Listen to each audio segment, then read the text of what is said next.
Hello दोस्तों, आज मैं अपनी कहानी लिखने जा रही हूँ। ये कहानी आज से 2 साल पहले की है और सिर्फ 18 साल होने पर अभी 6 महीने बचे थे।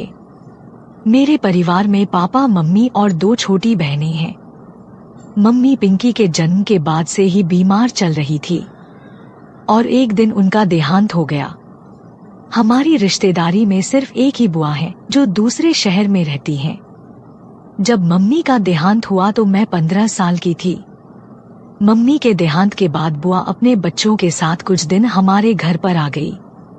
माँ की मौत के बाद मेरा भी स्कूल जाना बंद हो गया था, क्योंकि मम्मी की मौत के बाद घर की सारी जिम्मेदारी मुझ पर आ गई थी और मेरा सारा दिन घर संभालने और रिंकी और पिंकी को संभालने चला जाता था।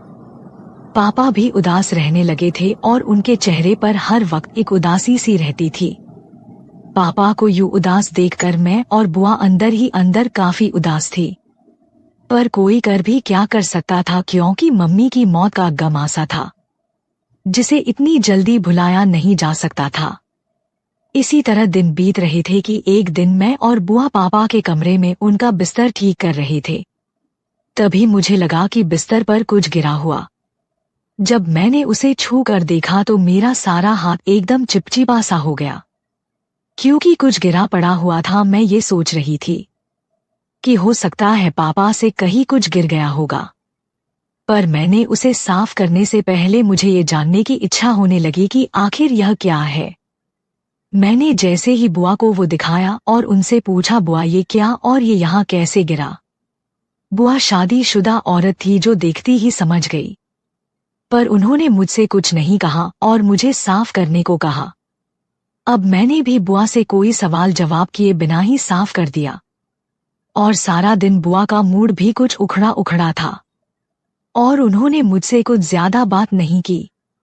अगले दिन बुआ ने रात में मुझे अपने पास बुलाया और कहा, बेटी मैं तुम्हें एक बात कहना चाहती हूँ, अगर तुम ठंडे दिमाग से सोचो तो। मैंने भी सर हिला दिया और बुआ से कहा, आप जैसा कहोगी वैसा ही होगा। बुआ ने कहा, मैं वैसे 2-3 दिन बाद वापस अपने घर चली जाऊंगी, उसके बाद तुम्हें ही इस घर की देखभाल करनी पड़ेगी। अब भी तुम्हें अपनी छोटी बहनों की देखभाल एक माँ की तरह करनी होगी। अब तुम ही इनके लिए माँ हो और एक बात, घर मर्दों से नहीं औरत से ही चलती है। अब तुम्हें इस घर को एक लड़की की तरह नहीं बल्कि एक औरत की तरह संभालना है, क्योंकि तुम्हारे पापा तो नौकरी और बाहर का ही काम देख सकते हैं। बुआ ने दोनों बहनों को भी बुला लिया और उन्हें कहने लगी कि आज से तुम इसे दीदी नहीं मम्मी बुलाओगी। दोनों बहनों ने भी हाँ में सर हिला दिया। फिर बुआ ने मेरी ओर देखकर कहा, अब इनको एक बड़ी बहन की नहीं माँ की जरूरत है। जब बुआ ने ये बात कही तो मुझे थोड़ा सा अटपटा लगा और थोड़ी सी अंदर ही अंदर एक अजीब सा कुछ महसूस होने लगी। फिर बुआ ने कहा कि खाने की तैयारी कर लो, और वो अपने काम में लग गई और मैं भी खाने की तैयारी में लग गई। रात को जब सब खाना खाने बैठ गए तो रिंकी ने कहा, मम्मी मुझे सब्जी देना। जब उसने मुझे मम्मी कहा तो मैं तो शर्मा गई, क्योंकि मेरे पास ही पापा बैठे थे। उन्हें भी थोड़ा अजीब लगा, पर बुआ ने पापा को समझाया कि बड़ी बहन माँ समान होती है, लेकिन मैं नजरें नहीं उठा पा रही थी और दोनों मुझे लगातार मम्मी बोले जा रही थी। आज पापा के चेहरे पर भी उदासी की जगह एक अलग ही मुस्कान तैर रही थी। मैं उनसे नजर ही नहीं मिला पा रही थी। खाना खत्म होने के बाद सब अपने अपने बिस्तर पर चले गए और मैं बर्तन धोने के लिए रसोई चली गई। आज मुझे कुछ अजीब ही लग रहा है। हाँ, सच में एक अजीब ही स्थिति थी। बर्तन धोकर माँ अपने बिस्तर पर चली गई। मेरे साथ ही मेरी दोनों बहन मेरे साथ ही सो रही थी। उस रात मैं सारी रात अजीब सी कल्पना में खोई हुई रही। अगले दिन दोनों बच्चों को तैयार करके उन्हें स्कूल भेज दिया। बच्चों के स्कूल जाने के बाद पापा ने कहा, निशी मेरा नाश्ता तैयार कर दो, मुझे भी ड्यूटी पर जाना है। मैंने जल्दी से खाना तैयार किया और फिर पापा चले गए। पापा के सामने मैं आज भी नजर नहीं मिला पा रही थी, लेकिन उनकी आंखों में मुझे आज कुछ अलग ही चमक दिखाई दे रही थी। जैसे उन्हें कुछ मिल गया हो। पापा के जाने के बाद बुआ ने मुझसे कहा, निशी अब तुमने घर को अच्छी तरह संभल लिया है। अब एक बात और है कि तुम्हारे पापा यहाँ से पोस्टिंग करवा रहे हैं। अगले 1-2 हफ्ते में उनकी पोस्टिंग हमारे शहर में ही हो जाएगी और उन्हें एक घर भी मिल गया है। अभी तुम एक बात और बताना, तुम नाराज तो नहीं होना कि तुम्हारी मम्मी के देहांत के बाद तुम्हारी पढ़ाई बंद हो गई है और तुम्हारे घर की इतनी जिम्मेदारी तुम्हें दी गई है। मैंने कहा, बुआ ऐसी बात नहीं है, मैं तो खुश हूं कि मैंने घर को संभाल लिया। बुआ ने कहा, ये तो ठीक है बेटी। और बेटी, एक बात जो तुम जानना चाहती थी, मुझसे मेरी ये बात बिल्कुल भूल गई थी कि बुआ किस विषय के बारे में मेरी बात कर रही थी। तो मैंने, बुआ आप क्या बताना चाहती थी? तो बुआ ने कहा कि तुमने मुझसे पूछा था कि तुम्हारा पापा के बिस्तर पर पड़ा वो क्या था। बेटी, दरअसल तुम्हारे पापा को अब तुम्हारी मम्मी की कमी बहुत खल रही है, इसलिए तो उनकी सेहत पर कितना बुरा असर पड़ता है और मैं उनकी बहन होने के नाते ये कभी नहीं चाहूंगी कि वो अपनी जिंदगी अपने हाथों से बर्बाद करे। मेरी बुआ की बात का मतलब मैं समझ रही थी कि बुआ क्या कहना चाहती हैं। फिर मैंने बुआ से कहा, बुआ जी तो फिर आप ही पापा को समझाएं कि वो इस तरह से अपनी जिंदगी बर्बाद मत करे। बुआ ने कहा, निशी अब वो मेरे कहने पर नहीं रुक सकती, क्योंकि मैं जानती हूँ रात को एक मर्द का औरत के बिना रहना कितना मुश्किल है और तुम्हारे पापा पिछले 5 सालों से बीवी के होते हुए भी अकेले ही तुम लोगों के लिए जी रहे थे। अब अगर कोई तुम्हारे पापा को कोई समझा सकता है तो वो एक औरत ही है। देखो, मेरी बात का बुरा मत मानना, जब तक तुम्हारी मम्मी थी तब तक मैंने तुम्हारे पापा से दूसरी शादी करने की बात भी नहीं की थी।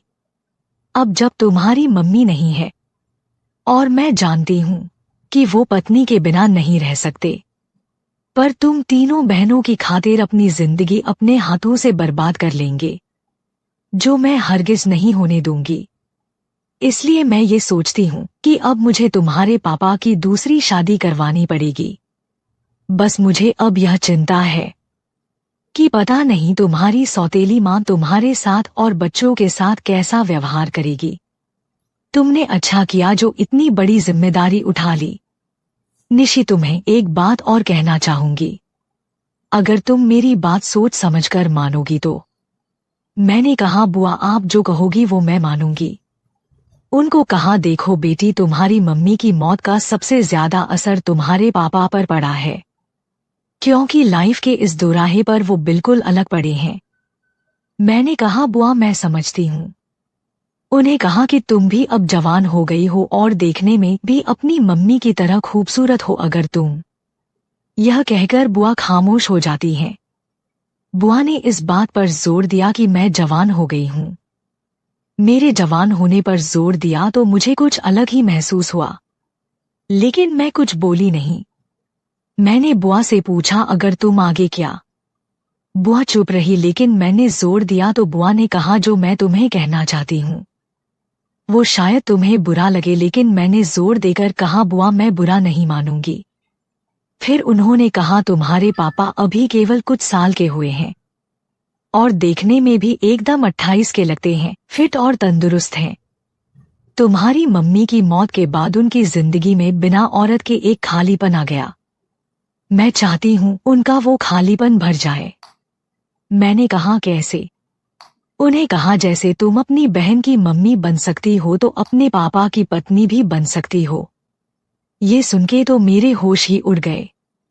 मैं सिर्फ 15 साल की बच्ची थी, अपने पापा के बारे में ऐसा सोच भी नहीं सकती थी कि मैं पापा से शादी करके उनकी पत्नी बनूंगी और उनके बच्चों की मम्मी बनूंगी। बुआ ने ये क्या कह दिया? काफी देर तक एक खामोशी रही, फिर बुआ ने ही कहा, क्या हुआ निशी? मैंने कहा, बुआ ये आप क्या बोल रही, ऐसा नहीं हो सकता क्योंकि वो मेरे पापा हैं। बुआ ने कहा, मुझे पता था तुम ऐसा ही बोलोगी, इसलिए मैं तुम्हें नहीं बताना चाहती थी।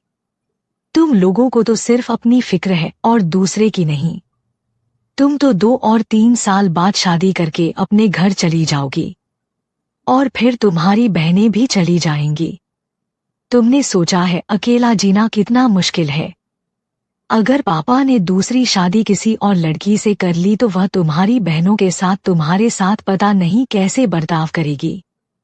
तुम ही देख लो, तुम्हारी मम्मी जिंदा थी तब तुम्हारे पापा कितने खुश थे, और अब देख लो, उन्हें एक औरत के प्यार की जरूरत है।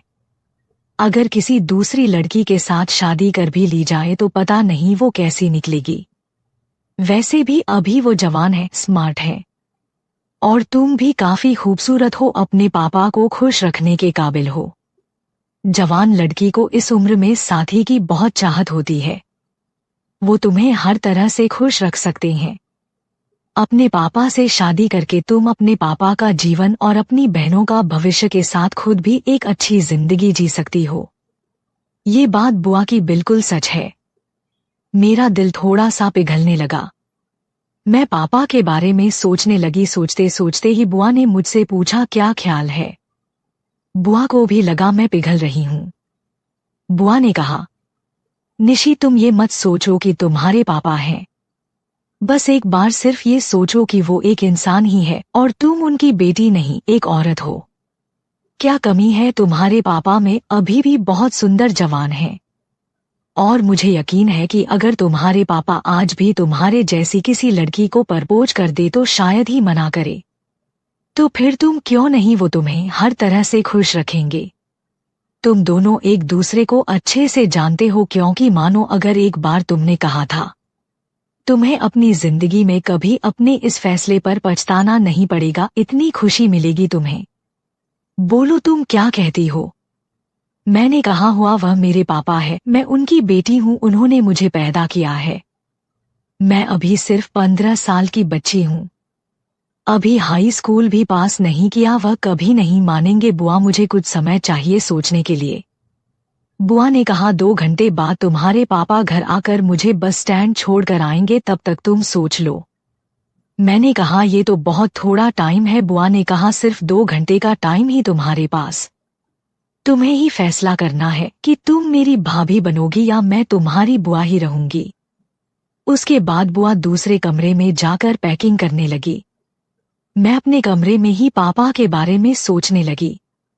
मेरे पापा की हाइट 5 फीट 11 इंच के आसपास ही है और लंबे चौड़े हैं, और दिखें मैं बिल्कुल संजय दत्त की तरह है। उम्र 28 के लगभग दिखते हैं। पता नहीं क्यों आज उनके बारे में सोचते हुए मुझे एक औरत होने का एहसास हो रहा था। जब से बहनों ने मुझे मम्मी कहना शुरू किया तभी से मैं पापा की तरफ खिंची जा रही थी, और आज बुआ ने ये कहकर तो मुझे और उनके पास ढकेल दिया। वैसे मेरे पापा दिखने में बहुत हैंडसम और गोरे थे। वो इतने उम्र होने के बावजूद ही इतने बड़े नहीं लगते थे, बल्कि उनको देखकर तो ऐसा लगता था कि अभी उनकी उम्र 28 के आसपास है।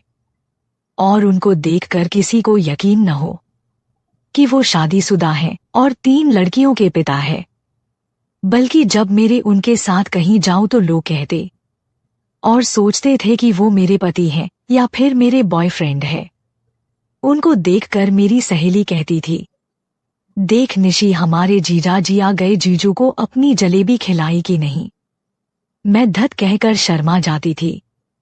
मैं तो क्या, कोई भी मेरे जैसा लड़की उनकी ओर आकर्षित हो सकती थी, क्योंकि एक लड़की अपने होने वाले पति में जो चाहती ही वो सब गुण पापा में थे। और उनको देखकर कोई लड़की उनको अपना जीवन साथी चुनने के लिए तैयार हो सकती थी, क्योंकि पापा एक औरत को हर तरह से खुश रख सकते थे, मन से धन से। और जब बुआ ने मुझसे कहा था कि पापा मुझे हर तरह से खुश रखेंगे तो मैं बुआ का मतलब समझकर शर्माने लगी, क्योंकि बुआ का मतलब पापा को मुझसे खुश करने के लिए मेरी तसल्ली से थी। मैं उठकर कमरे के ड्रेसिंग टेबल के पास पहुंच गई। मैंने एक लाल रंग का सलवार कुर्ता पहन रखा था। जैसे ही मैंने आईने की तरफ देखा, खुद को देखकर शर्मा गई। मैं शीशे में देखकर सोचने लगी, क्या सच मैं शादी के लायक हो गई? क्या मैं किसी के पत्नी बनने के लायक हो गई? मुझे खुद ही मेरे सवालों का जवाब मिल गया। मैं ये सब सोचकर हैरान हो रही थी कि मुझे ये क्या हो रहा था। आज से पहले ऐसा कभी नहीं हुआ और मैं पापा के बारे में सोचती धीरे धीरे खुद को मुस्कुराने लगी और खुद से ही बात करते कहने लगी, क्या सच है? मैं इतनी बड़ी हो गई हूँ कि किसी की पत्नी बनने के काबिल हो गई हूँ। ये सोचते ही मुझे बहुत खुशी होने लगी थी। बुआ ठीक ही तो कह रही थी। और मैं अपने बालों को ठीक करते हुए खुद से कहने लगी, मैं भी पापा की तरह हैंडसम, जवान और तंदुरुस्त जीवन साथी की कल्पना करती थी। तो पापा जी क्यों नहीं? मेरी तमन्ना पूरी होने के साथ मेरी बहनों का भी भविष्य सुरक्षित हो जाएगा। कोई अनजान मेरे साथ पता नहीं कैसे बर्ताव करेगा। वो मेरे पापा हैं, मैं जानती हूँ। मुझे बहुत प्यार करेंगे, पर डर लगता है कि मैं उनको झेल भी पाऊंगी कि नहीं और उनका साथ कैसे दे पाऊंगी। फिर मैंने सोचा, आज नहीं तो कल किसी ना किसी की पत्नी बनकर संभालना ही है। तो फिर पापा को क्यों नहीं संभाल सकती? आखिर वो एक मर्द ही और मैं एक औरत हूँ। और पापा भी आज जल्दी आ गए। जैसा ही मुझे इस बात का एहसास हुआ कि मेरे हाथ कहाँ पर है, तो मैं शीशे में खुद को देखकर ही शर्मा गई। तभी वहां पड़ी पापा की तस्वीर पर मेरा ध्यान गया। मैंने पापा की तस्वीर उठा लिया, गौर से पापा की तस्वीर देखने लगी। वैसे पापा का आकर्षण ही कुछ ऐसा था कि कोई भी लड़की उनकी ओर आकर्षित हो सकती थी, क्योंकि एक लड़की जो अपने होने वाले पति के साथ कुछ चाहती थी, वो सब गुण पापा में थे। उनका लंबा कद, चौड़ा सीना, जैसे देखकर कोई भी लड़की उनकी पत्नी बनने के लिए तैयार हो जाए। मैंने बुआ की बात मानकर मन ही मन में उनको अपना पति मान लिया। और पता नहीं उस समय मुझे क्या हुआ और मेरे पापा की तस्वीर देखकर ऐसे शर्माने लगी जैसे वो निहार रहे हो, और मैं अपनी आंखें झुका ली। या सोचने लगी कि बुआ ठीक ही कह रही थी कि वो मेरे पापा नहीं बल्कि मेरे होने वाले बच्चों के पापा ही थे। ये सब होते होते पता नहीं कब 2 घंटे बीत गए और पापा भी आज जल्दी आ गए। उन्हें बुआ को बस स्टैंड छोड़ने जाना था, इसलिए वो आज जल्दी आ गए। जब पापा घर आए तो पता नहीं मुझे आज कुछ ज्यादा ही अच्छा लग रहा था। मैं अब पापा यानी कि अपने पति को देखने लगी थी और मेरे मुंह से अचानक यह निकल गया, लगता है ये आ गए हैं। मुंह से ये सब निकलते ही खुद शर्मा कर बोली, हैरान अभी से ये क्या सोच रही हूँ। फिर बुआ मेरे कमरे में आई और मुझसे पूछा, निशी तुमने क्या फैसला किया, तुम मेरी क्या बनना पसंद करोगी? मुझे बड़ी शर्म आ रही थी, पर बुआ ने मुझसे फिर कहा, बताओ निशी तुम मेरी क्या बनना पसंद करोगी? तो मैंने थोड़ा सा शर्मा कर अपना मुंह नीचे करके धीरे धीरे मुस्कुराने लगी। मेरे गाल शर्म से लाल हो चुके थे। मेरी जुबान मेरा साथ नहीं दे रही थी। मेरे चेहरे पर मुस्कुराहट देखकर बुआ भी समझ चुकी थी, पर वो मेरे मुंह से सुनना चाहती थी। बोलो ना निशी, क्या बनोगी तुम? मेरी भाभी बनोगी और या फिर मैं तुम्हारी बुआ ही रहूंगी? इस बार मैंने बुआ की बात सुनकर मैंने बहुत ही धीमे से कहा, मैं आपकी भाभी, और अपना चेहरा छुपा लिया। बुआ ये सुन के मेरे पास आई और मुझे गले लगा के कहा, सच बनोगी तुम मेरी भाभी? तो मैंने भी शर्मते हुए आंखें नीचे किया, मुंह हिलाकर अपनी रजामंदी बता दी। बुआ ने मुझे अपनी बाहों में कस ली तो उसके पास लिया और खुशी के मारे कहते हुए, ओ भाभी, मेरी भाभी, तुमने बहुत ही अच्छा फैसला लिया है। आज से मैं आपको भाभी कहूंगी और आप मुझे बुआ नहीं दीदी कहोगी। मैंने हाँ में सर हिलाया। बुआ, अब मुझे बड़ी इज्जत से तुम नहीं कर पाए हैं। जो मैं अपनी माँ वे कोई आप बोल रही थी, जिससे मुझे अच्छा लग रहा था और साथ ही मुझे कुछ अटपटा लग रहा था। तो मैंने बुआ से धीरे से कहा, दीदी आप मुझसे आप नहीं तुम कहा करो। तो बुआ ने कहा, नहीं भाभी, अब तुम मुझसे छोटी नहीं हो। मैं हैरान थी, मैं तो उनसे काफी छोटी हूँ, पर फिर से ये मुझे ऐसा क्यों कह रही हैं? तो बुआ ने प्यार से मेरी चिन को ऊपर उठाकर मेरी आंखों में देखकर, भाभी भैया मुझसे बड़े हैं और अब तुम उनकी होने वाली बीवी हो। इस नाते आपका पद बड़ा ही और मेरा आपकी इज्जत करना फर्ज है। मैं बुआ की बात का मतलब समझ चुकी थी। फिर बुआ मुझसे एक बार और गले लगाकर मेरी आंखों में देखकर बोली, भाभी अब से इस घर की लक्ष्मी हो, इस घर की इज्जत, इस घर की मालकिन। और सबसे बड़ी बात भाभी, अब से तुम इस घर की ही नहीं हो, भैया के दिल की भी मालकिन हो। बुआ ने मुझसे एक शरारत के लिए कहा था, जिससे मैं बुरी तरह से शर्मा गई। बुआ ने फिर मुझसे कहा, भाभी मुझे यकीन है कि जिस तरह तुमने घर को संभाला उसी तरह से आप भैया को भी संभाल लोगी। मैं धीरे से बोली, बुआ मैं कोशिश करूंगी। बुआ बोली, भाभी अब से बुआ नहीं दीदी कहा करो, भैया से रिश्ता बदलेगा तो मुझसे भी बदलेगा ना। भैया तुम्हारे पति हुए तो उनकी बहन तुम्हारी ननद क्यों, सही कहा ना। और तुम्हारी मम्मी और मेरा रिश्ता ननंद भाभी से बढ़कर एक सहेली जैसे था। हम दोनों आपस में सब कुछ शेयर करते थे और आपस में काफी पल गहरी सहेली की तरह बिताते थे। अब से तुमने उनकी जगह ले ली है। फिर बुआ ने शरारत करते हुए कहा, भाभी कोशिश क्या करनी है, भैया को तो संभल ही लोगी। और बुआ ने जिस तरह से मुझे कहा कि पापा को संभाल लूंगी, मैं शर्मा गई कि बुआ किस तरह से बोल रही है कि मैं पापा को संभाल लूंगी। मुझे पापा को एक पत्नी की तरह संभालना था।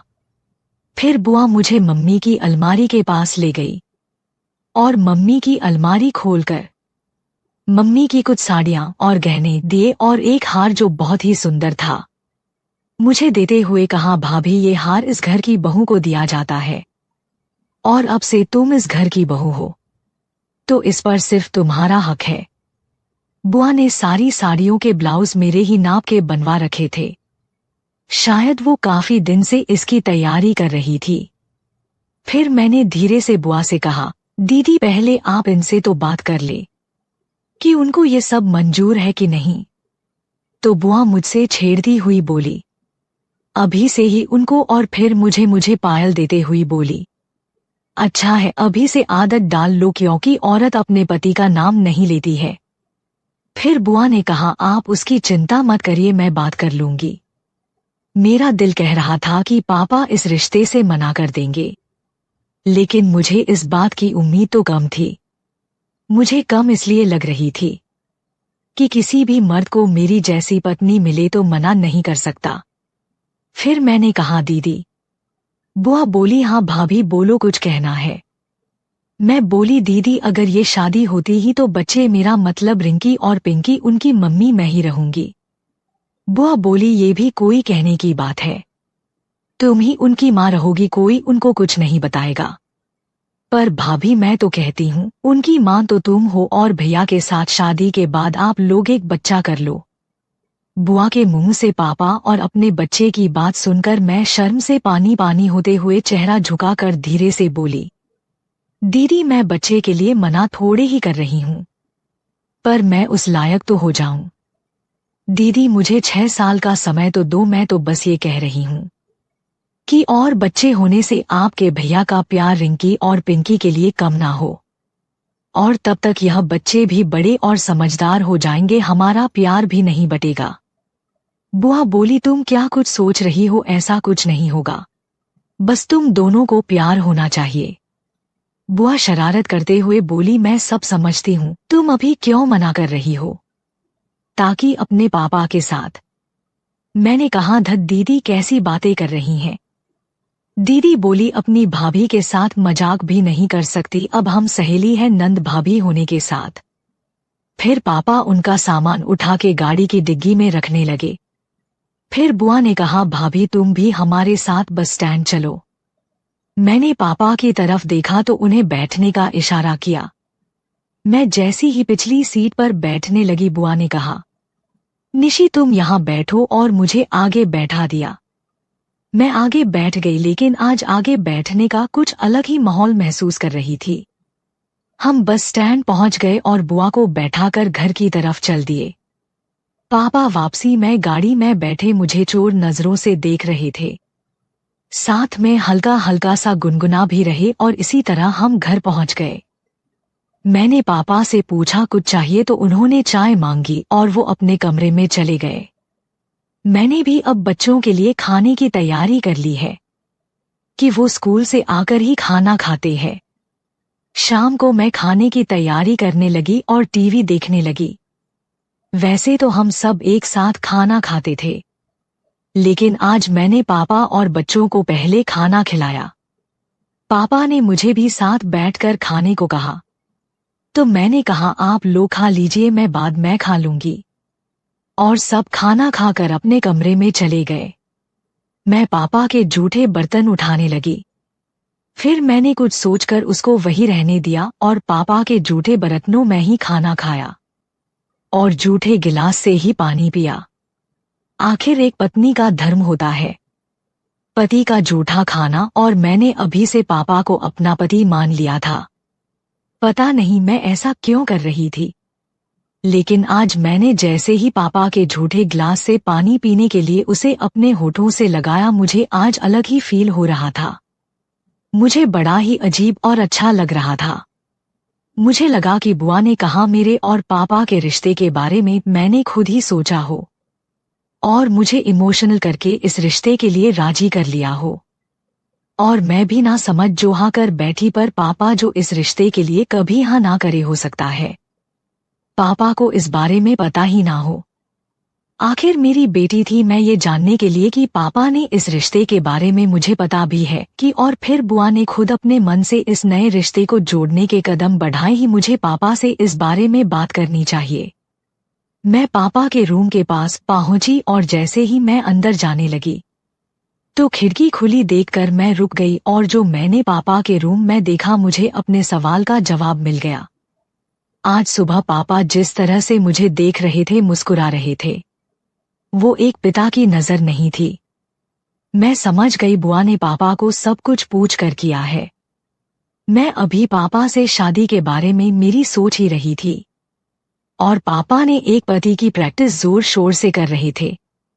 आज इतने दिनों के बाद पापा के चेहरे पर खुशी देखकर मुझे समझ आ गई थी कि बुआ ने पापा से पूछकर इस बात को आगे बढ़ाया है। मेरा कहना था कि पापा को मेरे और उनके बीच नए रिश्ते के लिए कोई ऐतराज नहीं है। मुझे मेरे सवाल का जवाब मिल गया। पापा ने मेरे साथ मैदान में उतरने से पहले अभ्यास शुरू किया था। पापा की इतनी जोरदार प्रैक्टिस देखकर मुझे इस बात का अंदाजा हो गया था कि अब मेरा मुकाबला कितने जोरदार खिलाड़ी से होने वाला है। मैंने भी अब इस रिश्ते को दिल से स्वीकार कर लिया था। मैं अपने कमरे में आ गई, लेकिन मेरी आंखें में नींद कोसों दूर थी। मेरे बिस्तर पर बैठी सोचने लगी। बार बार मेरी आंखों के सामने पापा की तस्वीर आने लगी और सोच के मेरे चेहरे पर शर्म और मुस्कुराहट आ गई कि पापा भी अब मेरे साथ नए रिश्ते को बनाने को उत्साहित थे। अब मैं हाउसवाइफ की तरह सोचने लगी जिसके 2 बच्चे और एक पति है। मैंने बुआ की दी हुई साड़ियां उठाई और ब्लाउज उठाया, एक अच्छी सी साड़ी चुनी और मैचिंग ब्लाउज सेलेक्ट किया। उसको लेकर मैं बाथरूम में गई और बुआ की दी हुई साड़ी पहनकर बाहर ड्रेसिंग टेबल के सामने आ गई। फिर मैंने मम्मी के गहने उठाए और एक एक करके सब गहने, पैरों में पायल, गले में हार, हाथों में सोने की चूड़ियां और मांग का टीका, सब पहनने के लिए।